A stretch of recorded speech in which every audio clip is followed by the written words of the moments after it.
जो chapter number 4 है वो अब सिलेबस में नहीं है। प्रिंसिपल ऑफ मैथमेटिकल इंडक्शन अब सिलेबस से बाहर हो गया है, इसलिए अब नेक्स्ट चैप्टर नंबर 5 स्टार्ट करेंगे। चैप्टर नंबर 5 है कॉम्प्लेक्स नंबर।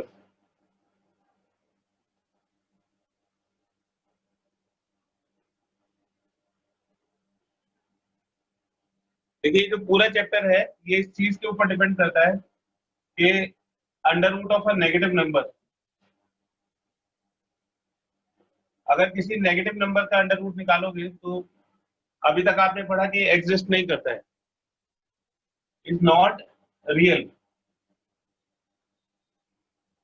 तो ये चैप्टर इसके ऊपर डिपेंड करता है कि हम नेगेटिव का स्क्वायर रूट कैसे कैलकुलेट करेंगे। तो हम ये सपोज करके चलेंगे कि -1 का अंडर रूट आयोटा होता है, आई से इसको रिप्रेजेंट करता है, ये ग्रीक लेटर है आयोटा, तो ग्रीक में इसको बोलते हैं। तो इस चैप्टर का बेसिस है कि हम -1 का अंडर रूट आई से रिप्रेजेंट करेंगे। तो अब हम किसी भी नेगेटिव नंबर का, इससे हम किसी भी नेगेटिव नंबर का स्क्वायर रूट निकाल सकते हैं। फॉर एग्जाम्पल जैसे हमें -3 का स्क्वायर रूट कैलकुलेट करना है, तो उसको हम लिखेंगे -1 इंटू 3, तो हो जाएगा -1 इंटू √3, तो -1 का आयोटा हो जाएगा और ये √3, तो i√3 के इक्वल हो जाएगा। जैसे हमें कैलकुलेट करना है -25, तो ये -1 इंटू 25 हो जाएगा, तो -1 का स्क्वायर रूट तो आयोटा हो गया और 25 का स्क्वायर रूट 5 हो गया। इसमें एक चीज का ध्यान रखेंगे कि under root A B is not equal to under root A into under root B if both A and B are negative. ठीक है, तो इस रूल को याद रखिएगा हमेशा कि under root A B under root A into under root B के इक्वल तभी तक होता है जब तक ये दोनों नेगेटिव नहीं होता है। अगर ये दोनों नेगेटिव होंगे, मान लीजिए कि ए और बी दोनों नेगेटिव है, तब ये under root A into under root B के इक्वल नहीं होगा। अदरवाइज अगर दोनों पॉजिटिव होंगे या कोई एक नेगेटिव होगा, तब under root A B under root A into under root B के इक्वल होता है। इसका एक स्क्रीनशॉट ले लीजिए।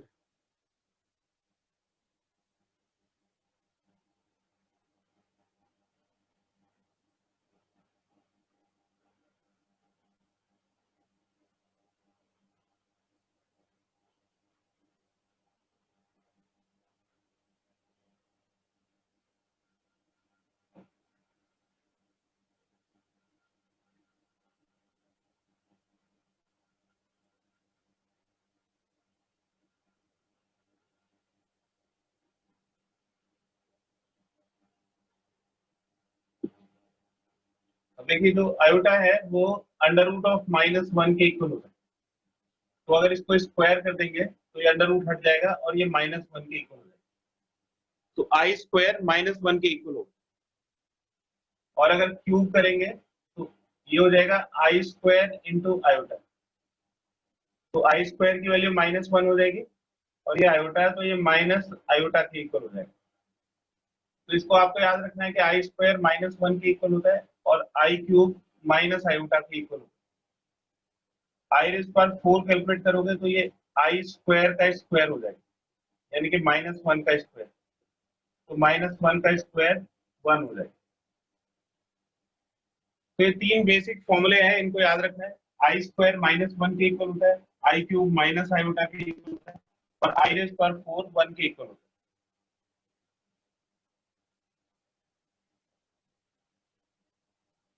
Higher powers of iota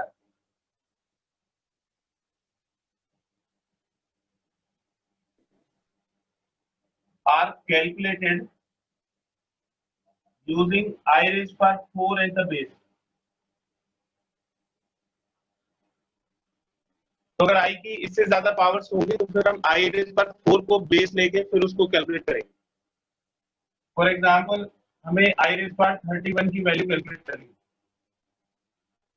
तो आई रेज पावर 31 को हम लिखेंगे आई रेज पावर 4 7 है 28।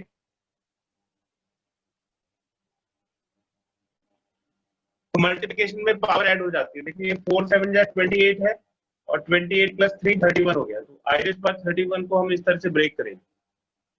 इसमें आई रेज पावर 4 की वैल्यू पुट करिए तो आई रेज पावर 4 1 हो जाएगा और आई क्यूब की वैल्यू पुट करिए तो ये माइनस आयोटा हो जाएगा। तो 1 की तो कोई भी पार करो 1 ही रहेगा और ये माइनस आयोटा के इक्वल। तो इस चैप्टर में जो भी कुछ है हम सिर्फ आई के टर्म्स में लिखेंगे। अगर उससे ज्यादा पावर है तो उसको फिर हमें कैलकुलेट करना पड़ेगा। एक और एग्जांपल देखिए, जैसे आई रेज पावर 17 को हमें कैलकुलेट करना है।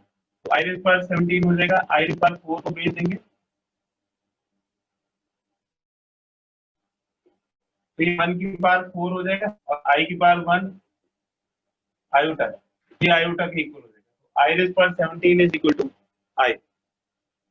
इसका एक स्क्रीनशॉट ले लीजिए। सर हम कोई भी पावर लेके कर सकते हैं? हाँ, कोई इसकी भी पावर की वैल्यू निकाल सकता है, लेकिन ये सबसे आसान होता है कि अगर हम आई रेज पावर 4 को बेस लेते हैं, क्योंकि 1 की तो कोई भी पावर करोगे 1 ही रहेगा। अगर आप आई स्क्वायर को बेस बना दो तो फिर आपको इवन और ऑड पावर का ध्यान रखना पड़ेगा।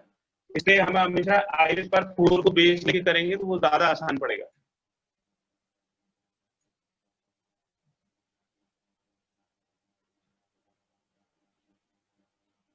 इसका एक स्क्रीनशॉट ले लीजिए।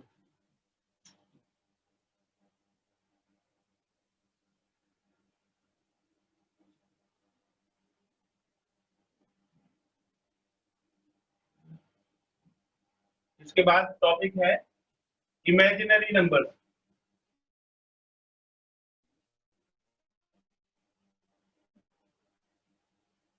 तो अभी तक आपने रियल नंबर सिर्फ पढ़े हैं। अब एक नया टॉपिक आप पढ़ेंगे इमेजिनरी नंबर्स। तो इमेजिनरी नंबर्स होते हैं real multiples of iota. Real multiples of iota are called imaginary numbers.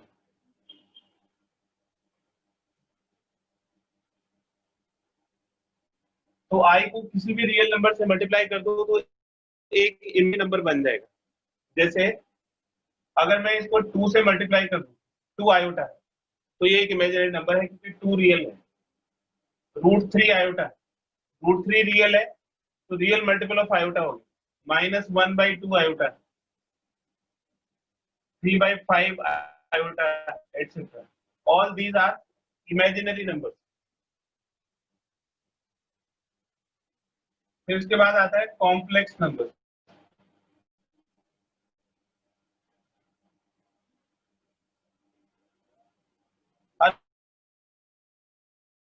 Number form x plus iota y is called a complex number.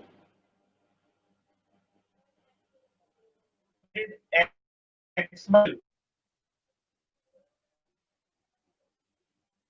तो देखिए x एक रियल नंबर है, y भी real है, लेकिन y को i से मल्टीप्लाई कर दिया तो इमेजिनरी बन गया। तो x रियल नंबर हो गया और ये जो आयोटा y है ये इमेजिनरी नंबर बन गया। और इमेजिनरी नंबर के कॉम्बिनेशन से जो नंबर बनेगा उसको हम कॉम्प्लेक्स नंबर बोलते हैं। तो ये इसकी स्टैंडर्ड फॉर्म है और इसको हम z से रिप्रेजेंट करते हैं। तो let z is equal to x plus iy be a complex number।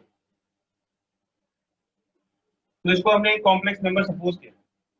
तो कॉम्प्लेक्स नंबर के दो पार्ट होते हैं, एक रियल पार्ट होता है और एक इमेजिनरी पार्ट। तो आर ई जेड और आई एम जेड, जेड का मतलब है रियल पार्ट ऑफ जेड और आई एम जेड का मतलब है इमेजिनरी पार्ट ऑफ जेड।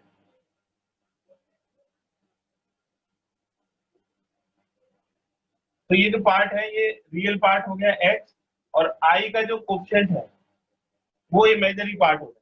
तो y जो है ये आयोटा का कोफिशिएंट होगा। तो हर एक कॉम्प्लेक्स नंबर में एक रियल पार्ट होता है और एक इमेजिनरी पार्ट होता है।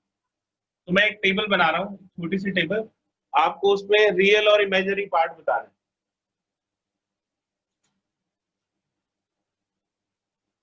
देखिए कॉम्प्लेक्स नंबर है और यहाँ पे आपको रियल पार्ट उसका बताना है कितना होगा और इमेजिनरी पार्ट बताना है, इमेजिनरी पार्ट कितना होगा। तो देखिए -2 -3 आयोटा, इसका रियल पार्ट कितना होगा और इमेजिनरी पार्ट कितना होगा? Real part -2 sir imaginary imaginary part? -3 -3।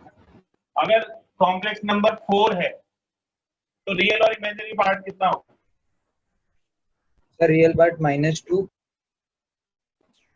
और इमेजिनरी 4 है 4। ये तो सिर्फ 4 है, -2 कहाँ से आ गया? तो 4 को हम कैसे लिखेंगे 1। देखिए जरा। 4 को हम लिखेंगे 4 + 0 आयोटा। तो 4 एक प्योरली रियल नंबर है, 4 एक प्योरली रियल नंबर है, तो उसमें आयोटा नहीं है, तो हम आयोटा का कोएफिशिएंट 0 ले लेंगे। तो रियल पार्ट हो गया 4 और इमेजिनरी पार्ट हो गया 0। इसी तरह से सपोज करिए कि -3 आयोटा है, ये प्योरली इमेजिनरी नंबर है, तो हम इसको लिखेंगे 0 - 3 आयोटा। तो इसमें रियल पार्ट हो गया 0 और इमेजिनरी पार्ट हो गया आयोटा का कोएफिशिएंट दैट इज -3। सर हम 4 वाला 0 + 4 आयोटा नहीं कर सकते? 4 में आयोटा थोड़ी लगा सकते हैं बेटा, 4 तो 4 ही रहेगा। 4 एक रियल नंबर है और उसमें अगर आपने आयोटा लगा दिया 4 आयोटा, तो फिर वो 4 नहीं रहेगा, फिर तो वो रियल से इमेजिनरी नंबर बन जाएगा। ठीक है, तो 4 को 4 आई नहीं लिखेंगे, 4 को लिखेंगे 4 + 0 आयोटा, क्योंकि ये तो रियल पार्ट है, आई का कोएफिशिएंट नहीं है इसमें, तो आई को हम अपनी तरफ से नहीं ऐड कर सकते। ठीक है, 4 इज नॉट इक्वल टू 4 आई। बस कट। आप बताइए, आपको कोई डाउट है क्या? तो आवाज क्लियर आ रही है? Yes sir. Yes sir clear है। ठीक है।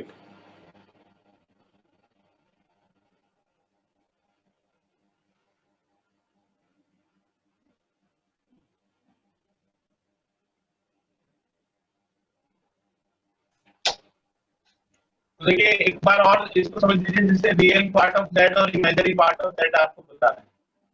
z गिवन है और रियल पार्ट ऑफ z और इमेजिनरी पार्ट ऑफ दैट। अच्छा फिर से कट कट के आ रही है।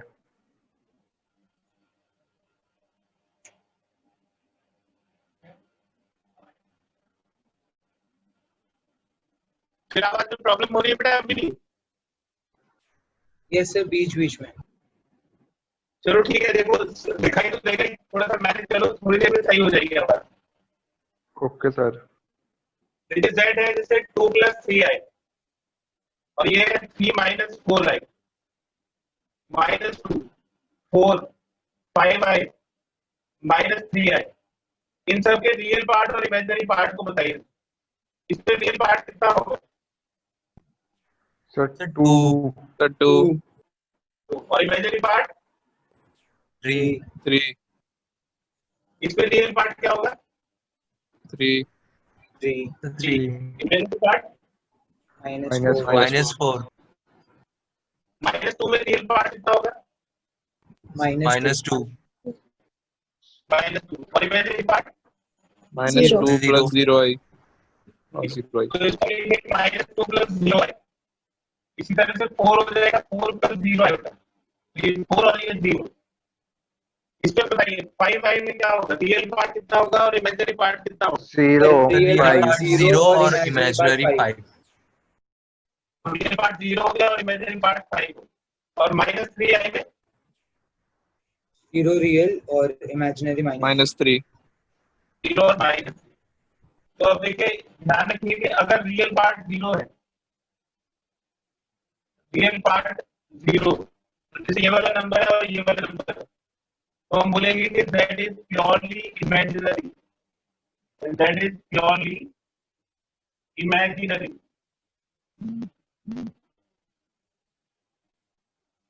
और अगर इमेजिनरी पार्ट 0 है, जैसे ये दो नंबर है, इनमें इमेजिनरी पार्ट 0 है, प्योरली रियल होगा। If the imaginary part is 0, then that is purely real. तो अगर रियल पार्ट 0 है तो उसको हम प्योरली इमेजिनरी बोलेंगे, और अगर इमेजिनरी पार्ट 0 है तो उसको प्योरली रियल बोलेंगे। इसका एक स्क्रीनशॉट ले लीजिए।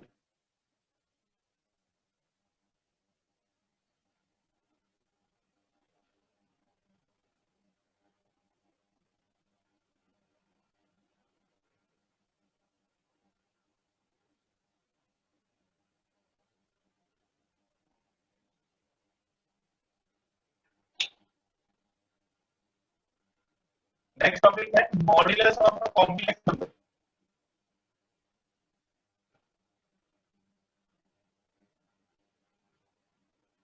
मॉड्यूलस को मॉड्यूलस z से डिनोट करते हैं। तो z के दोनों तरफ स्ट्रेट बाहर से लगा दीजिए तो ये मॉड्यूलस z बन जाता है। बड़ा सिंपल सा इसका फॉर्मूला है, अगर z की value x plus I Y है तो इसका मॉड्यूलस होता है under root real part square plus imaginary part square. तो जैसे इसका रियल पार्ट हो गया x तो x का स्क्वायर और इमेजिनरी पार्ट हो गया y तो ये y का स्क्वायर।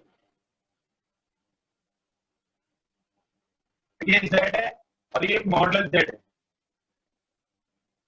अगर z की वैल्यू 3 प्लस 4 आई तो मॉडुलस z बताइए कितना होगा।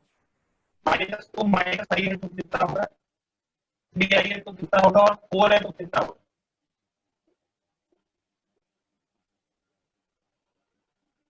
तो इसका मॉडुलस निकालो तो under root X square plus Y square यानी अंडर रूट 9 प्लस 16 5 आ जाएगा और ये इसका आ जाएगा under root minus 2 square plus minus 1 square तो ये अंडर रूट 5 हो जाएगा। ये 0 प्लस 3i इसको लिख देंगे तो हो जाएगा under root 0 square plus 3 square यानी कि अंडर रूट 9 तो ये 3 होगा रूट 10 4 हो जाएगा 4 प्लस 0i हो जाएगा under root 4 square plus 0 square ये अंडर रूट 16 यानी कि 40। तो इस तरह से हम मॉडुलस कैलकुलेट कर लेंगे। इसका एक स्क्रीनशॉट ले लीजिए।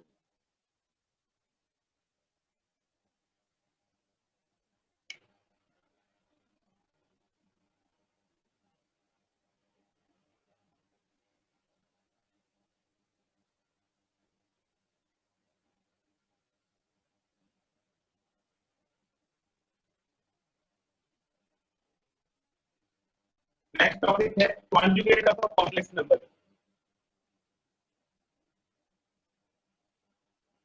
Conjugate of a complex number.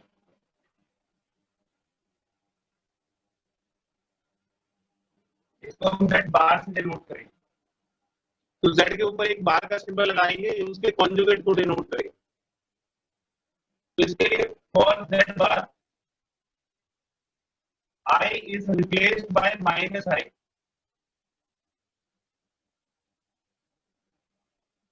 in Z।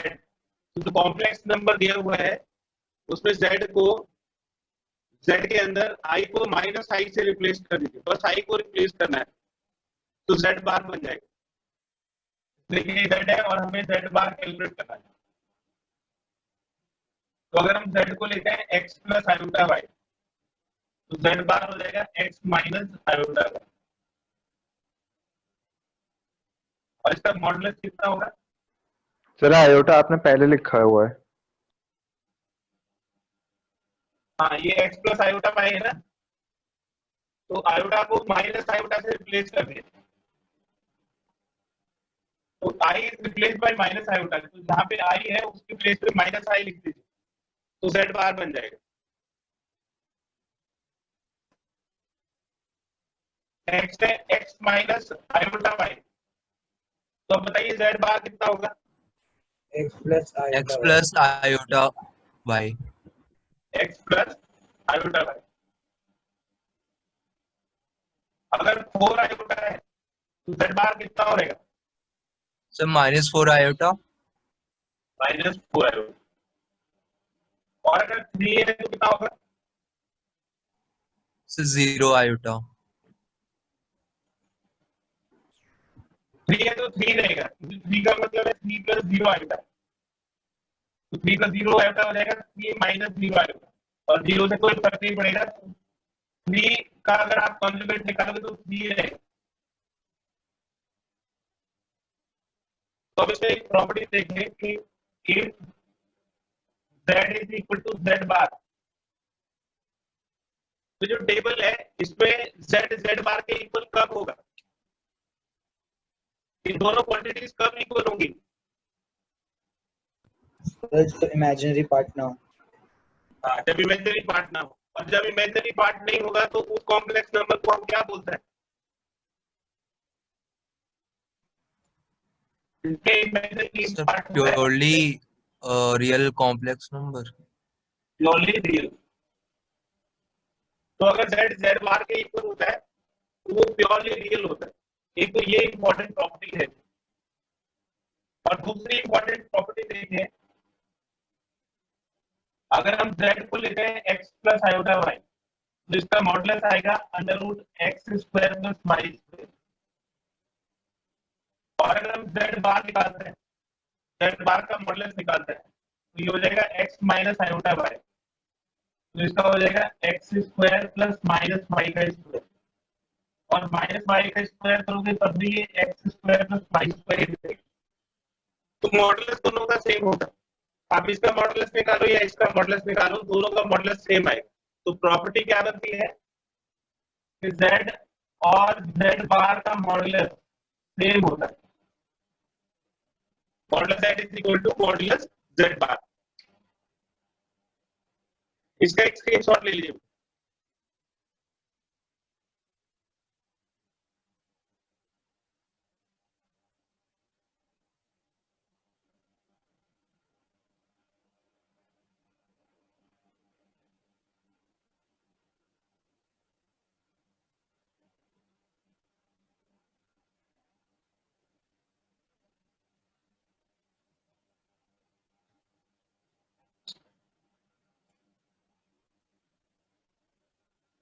Next है अलजेब्रा ऑफ कॉम्प्लेक्स नंबर।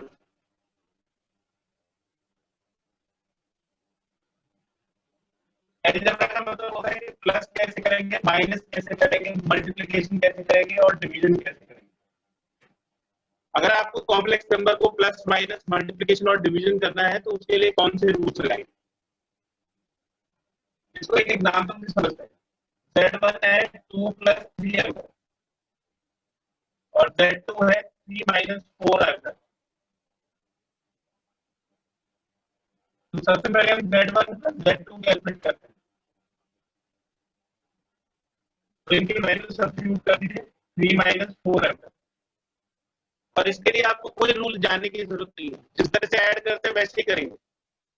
तो ये 2 और 3, 2 प्लस 3 हो जाएगा 5, और 3 माइनस 4 हो जाएगा माइनस 5। ठीक है, तो एडिशन बिल्कुल सिंपल होता है, अलजेब्रा के रूल्स है, लाइक टर्म्स ऐड हो जाता है। फिर z1 माइनस z2 कैलकुलेट करिए, तो ये 2 plus 3 alpha minus 3 minus 4 alpha. 2 plus 3 alpha minus 3 plus 4 alpha, ये ब्रैकेट को ओपन कर दिया, तो 2 माइनस 3 माइनस 1 हो जाएगा, और 3 प्लस 4 7 आयोटा हो जाएगा, माइनस 1 प्लस 7 आयोटा। फिर इनको मल्टीप्लाई कर z1 into z2, 2 plus 3 iota into 3 minus 4 iota. Multiplication भी जैसे अलजेब्रा में करते हैं वैसे ही करेंगे। 2 को इससे मल्टीप्लाई करिए 6 हो जाएगा, फिर 2 को इससे मल्टीप्लाई करिए माइनस 8 आयोटा, फिर 3 को इससे मल्टीप्लाई करिए 9 आयोटा, और फिर 3 को इससे मल्टीप्लाई करेंगे तो minus 12 iota square. 6 9 minus 8 plus iota हो जाएगा, और आई स्क्वायर की वैल्यू माइनस 1 हो जाएगी। तो 6 प्लस आयोटा प्लस 12, तो 12 प्लस 6 18 प्लस आयोटा होगा। ठीक है, अभी आपको इसकी आदत नहीं पड़ी होगी। आपको बताया था अभी थोड़ी देर पहले कि आई जो है वो अंडर रूट ऑफ माइनस बना है, इसका स्क्वायर करोगे तो ये माइनस 1 हो जाएगा।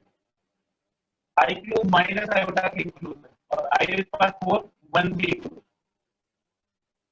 यहाँ पे हमने आई स्क्वायर की वैल्यू डाल दी -1, 12 और 6 18, ये रियल पार्ट हो गया, और आई इमेजिनरी नंबर हो गया, तो ये हो गया 18 प्लस आयोटा के इक्वल।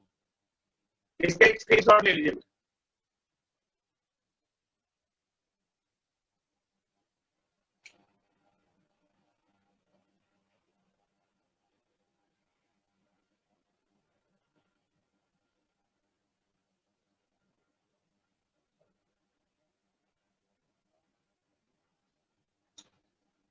फोर्थ पार्ट है, हम इसका डिवीजन करेंगे, Z1 अपॉन Z2 कैलकुलेट करना, तो हो जाएगा 2 plus 3 iota divided by 3 minus 4 iota. तो आप इसको देखिए कि अगर मैं इसमें ये आई की वैल्यू डालता हूँ 2 प्लस 3 अंडर रूट ऑफ -1 और ये 3 माइनस 4 अंडर रूट ऑफ -1, तो इसको थोड़ी देर के लिए भूल जाइए और इसको बताइए कि इस तरह की अगर कोई डिवीजन है तो उसको कैसे डिवाइड करते हैं, क्या रूल होता है उसको सिंप्लीफिकेशन करने का। तो अगर ऊपर भी अंडर रूट है नीचे भी अंडर रूट है तो उसको कैसे सॉल्व किया जाता है? सर अंडर रूट कॉमन ले लेते हैं। नहीं, इसमें रैशनलाइजेशन करते हैं, करते हो ना, इसका बीच का साइन चेंज करके मल्टीप्लाई करते हो। Yes sir. इसको इसको बोलते हैं कॉन्जुगेशन मेथड। इसको कॉन्जुगेशन मेथड से सॉल्व करते हैं, डिनोमिनेटर के कॉन्जुगेट से मल्टीप्लाई करते हैं। ये 2 प्लस 3i हो गया और ये 3 माइनस 2 हो गया, तो हमें नीचे से अंडर रूट को हटाना है। ये जो नीचे वाला टर्म है इसके कॉन्जुगेट से मल्टीप्लाई कर देंगे, इसका कॉन्जुगेट हो जाएगा 3 प्लस 4 आयोटा, तो ऊपर नीचे डिनोमिनेटर के कॉन्जुगेट से मल्टीप्लाई कर देंगे। और ये ध्यान रखिए कि denominator should not have iota, should not have iota, denominator में आयोटा नहीं बचना चाहिए। तो हम ये इसलिए कर रहे हैं कॉन्जुगेट से मल्टीप्लाई करके, ताकि ये डिनोमिनेटर से आयोटा हट जाए। जैसे अंडर रूट हटाने के लिए आप कॉन्जुगेट से मल्टीप्लाई करते हो ना, बीच का साइन चेंज करके मल्टीप्लाई करते हो, तो इसको बोलते हैं कॉन्जुगेशन मेथड। तो डिवीजन हमेशा कॉन्जुगेशन मेथड से होता है। किसके कॉन्जुगेट से मल्टीप्लाई करते हैं? डिनोमिनेटर के कॉन्जुगेट से न्यूमरेटर को भी मल्टीप्लाई करते हैं और डिनोमिनेटर को भी। ऐसा करने से डिनोमिनेटर का आयोटा हट जाता है। कैसे हटेगा देखिए, इसको इससे मल्टीप्लाई करिए 6, फिर 2 को इससे मल्टीप्लाई करिए 8 आयोटा, फिर 3 को इससे मल्टीप्लाई करो 9 आयोटा और फिर 3i को इससे मल्टीप्लाई करो तो 12 आयोटा स्क्वायर, और नीचे आइडेंटिटी लग जाएगी a minus 3 into a plus 3, हो जाएगा a square minus b square.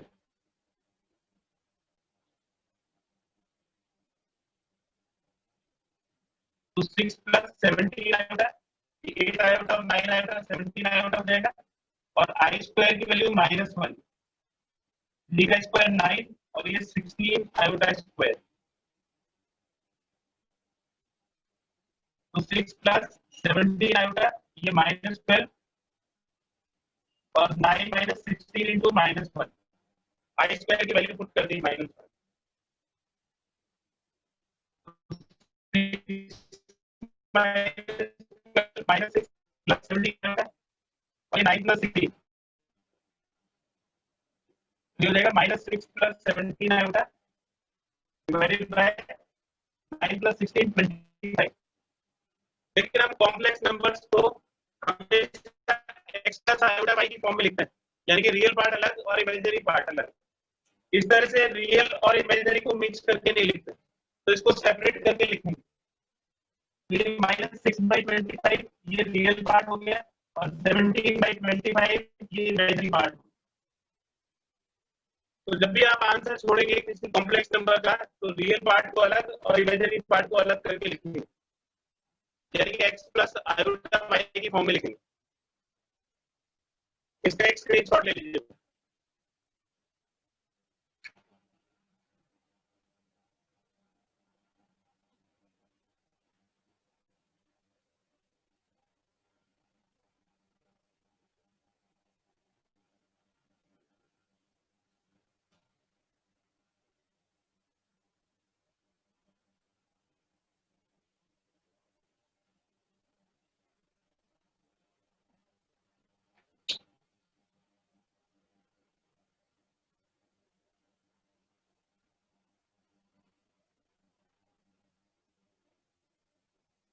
Very important property.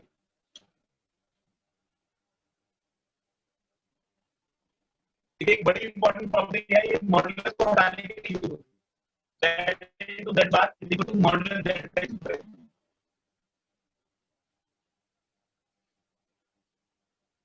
इसका प्रूफ देखें,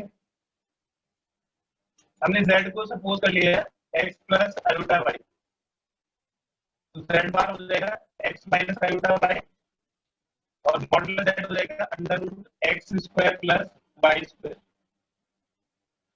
लेफ्ट हैंड साइड को सॉल्व करिए, z इंटू z बार मिल जाएगा x plus iota y into X minus iota y,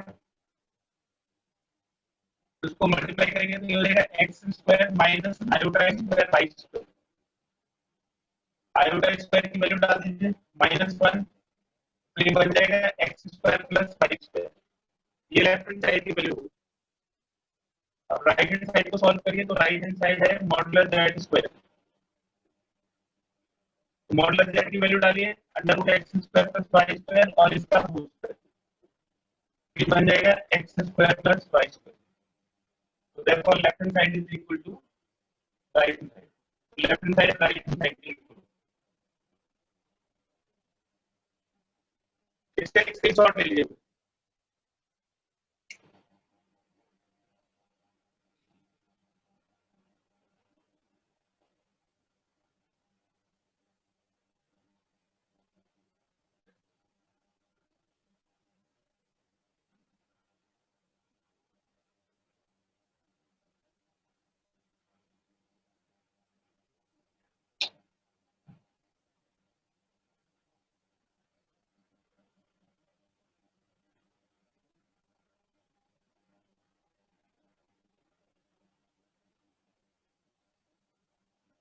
next topic है multiplicative inverse of a complex number. किसी complex number का multiplicative inverse कैसे कैलकुलेट करें? तो देखिए जैसे मल्टीप्लिकेटिव इनवर्स ऑफ z हमें कैलकुलेट करना है। mi का मतलब हो गया मल्टीप्लिकेटिव इनवर्स, तो mi z हो गया 1/z के। रेसिप्रोकल को मल्टीप्लिकेटिव इनवर्स बोलते हैं। इसको सॉल्व कैसे करेंगे? डिवीजन करना है तो डिनोमिनेटर के कॉन्जुगेट से मल्टीप्लाई कर देंगे, तो डिनोमिनेटर के कॉन्जुगेट से ऊपर नीचे मल्टीप्लाई कर देंगे। ऊपर हो गया z बार और नीचे z इंटू z बार। z इंटू z बार अभी हमने प्रॉपर्टी पढ़ी थी मॉडुलस z स्क्वायर की इक्वल, तो ये मल्टीप्लिकेटिव इनवर्स ऑफ z का फॉर्मूला बन गया z bar upon modulus z square. हम इसको ओरिजिनल मेथड से भी कर सकते हैं, मतलब मल्टीप्लिकेटिव इनवर्स ऑफ z लेके और इसको पूरा सॉल्व कर दीजिए। एक एग्जांपल देखो, फाइंड मल्टीप्लिकेटिव इनवर्स ऑफ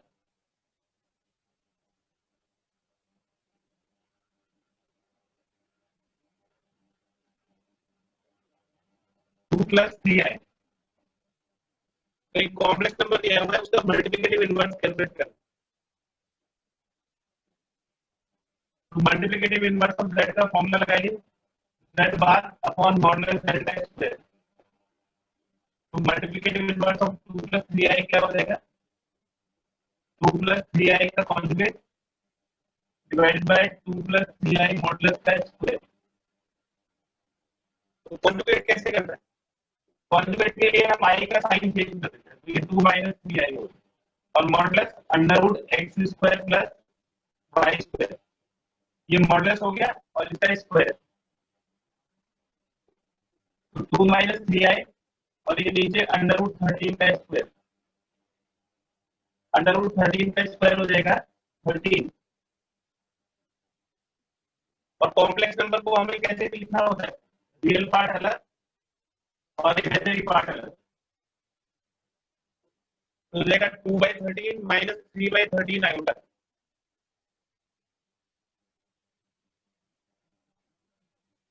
इसका एक स्क्रीनशॉट ले लीजिए।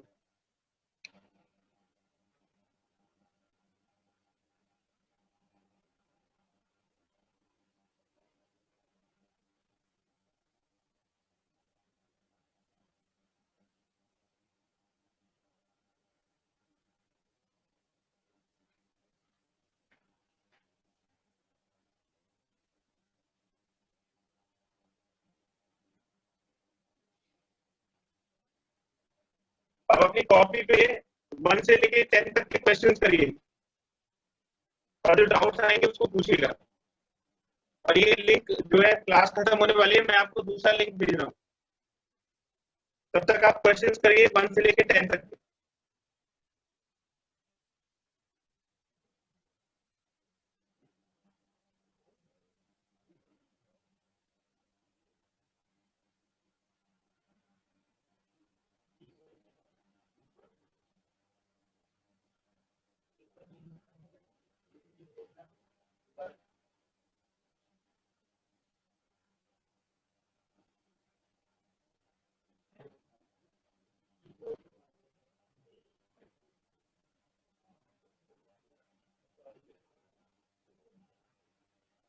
ये बेटा अभी टाइम बचा हुआ है काफी, क्योंकि दोबारा लिंक भेजा था ना, तो ये पूरी क्लास हो जाएगी।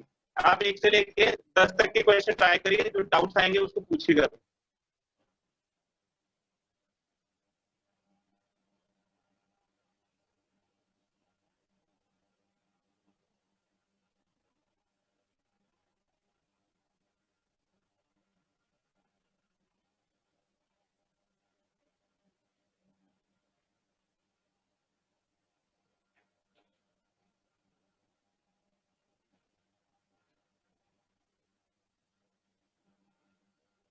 Level 13 AM। ओके सर ये वाला ही चैप्टर होगा? नहीं, ये चैप्टर नहीं होगा। जो ट्रिग्नोमेट्री की असाइनमेंट शीट भेजी है वो चैप्टर होगा। ट्रिग्नोमेट्री की असाइनमेंट शीट को डिस्कस करेंगे। तो आप 1 से लेके 15 तक के क्वेश्चन जरूर अटेम्प्ट करिएगा उससे। असाइनमेंट ओके शीट के सर। 1 से लेके 10 तक के क्वेश्चन डिस्कस करेंगे। Okay sir. और अगर टाइम बच गया तो फिर इसको आगे पढ़ेंगे।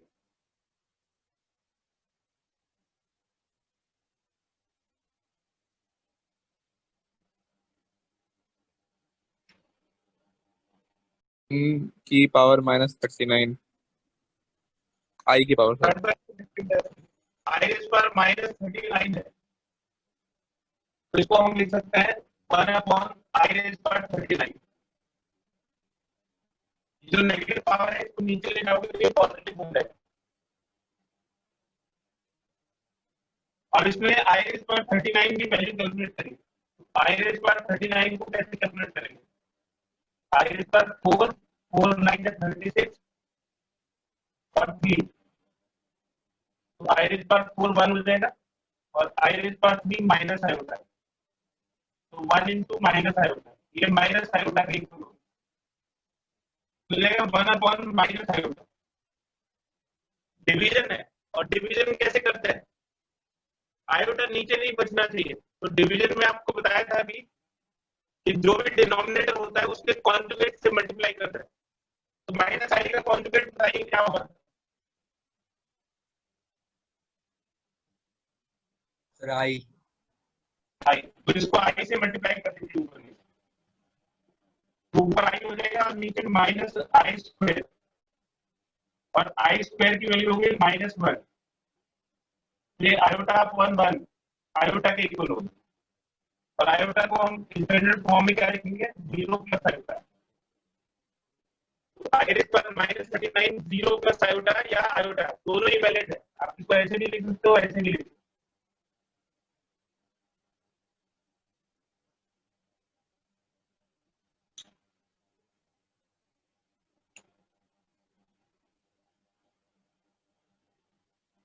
देखिए ट्रिग्नोमेट्री ना आपको बड़ा परेशान करेगी, तो उसको जैसे मैं कह रहा हूँ वैसे वैसे करते जाइए। आपको थोड़ी दिन में ट्रिग्नोमेट्री अच्छी लगने लगेगी, तो आप उससे बचिए मत। आपको जो क्वेश्चंस नहीं आते उसको पूछिए। तो कल की क्लास में सभी लोग जरूर आइएगा। धीरे धीरे करके ट्रिग्नोमेट्री की आदत पड़ जाएगी। ऐसे ही आपने 10th में भी फील करा होगा। 10th में शुरू में ट्रिग्नोमेट्री मुश्किल लगती थी और बाद में उसमें फिर मजा आने लगा। बिल्कुल ऐसे ही 11th में भी है। तो जितनी ज्यादा ट्रिग्नोमेट्री की प्रैक्टिस करेंगे उतना ही ज्यादा वो बढ़िया होता चला जाएगा, और इम्पोर्टेंट चैप्टर है।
ठीक है बेटा, तो ये एक्सरसाइज आप कर लीजिएगा। कल हम जो असाइनमेंट शीट है उसके 1 से लेकर 15 तक के क्वेश्चंस डिस्कस करेंगे। ठीक है, तो आप जरूर उसको टाइप करके रखिएगा। और सर ये वाली पूरी एक्सरसाइज करनी है? पूरी एक्सरसाइज करनी है और ट्यूसडे को इस पर डिस्कस करेंगे और फिर नेक्स्ट एक्सरसाइज करेंगे। कल 10:30 okay starting sir. Okay sir. Thank you, sir.